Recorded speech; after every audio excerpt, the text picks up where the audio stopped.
నమస్తే the 9 news కి స్వాగతం. విజయనగరం పట్టణంలో ఎండ తీవ్రత ఉపశమనం కలిగే విధంగా ఆంధ్రప్రదేశ్ గవర్నమెంట్ ఒక వినూత్న పద్ధతిని ప్రవేశపెట్టారు.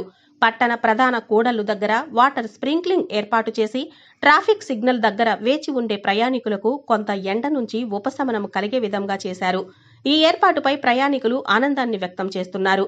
కాకపోతే నిధులు లేకపోవడం వల్ల 2 కూడళ్ల దగ్గర ఒకవైపు మాత్రమే హరిత కూడలి ఏర్పాటు చేశామని అధికారులు తెలిపారు. తరువాత బడ్జెట్ వస్తే అన్ని వైపులా గ్రీన్ మ్యాట్ స్ప్రింక్లింగ్ ఏర్పాటు చేస్తామని మున్సిపల్ డిఈ శ్రీనివాసరావు తెలిపారు. నా పేరు శ్రీనివాస్ అండి. విజయనగరం మున్సిపల్ కార్పొరేషన్లో డిప్యూటీ ఎగ్జిక్యూటివ్ ఇంజనీర్గా పనిచేస్తున్నాను. గవర్నమెంట్ వారు ఈ సంవత్సరం ఎక్కువగా ఎండలు ఉంటాయి, తగు సూచనలు జాగ్రత్తలు తీసుకోమని చెప్పారు. మన ఆదేశాలు ఇవ్వడం జరిగింది.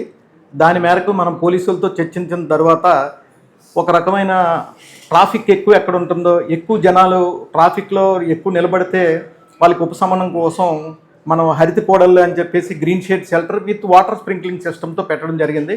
వాళ్ళున్న 1-2 మినిట్స్ అయినా సరే కొద్దిగా ఎండను తట్టుకునేటట్టుగా కొద్దిగా చిరాగ్గా ఉండడం లేకపోవడం కోసం ఈ యొక్క ఏర్పాటు చేయడం అనేది జరిగిందండి.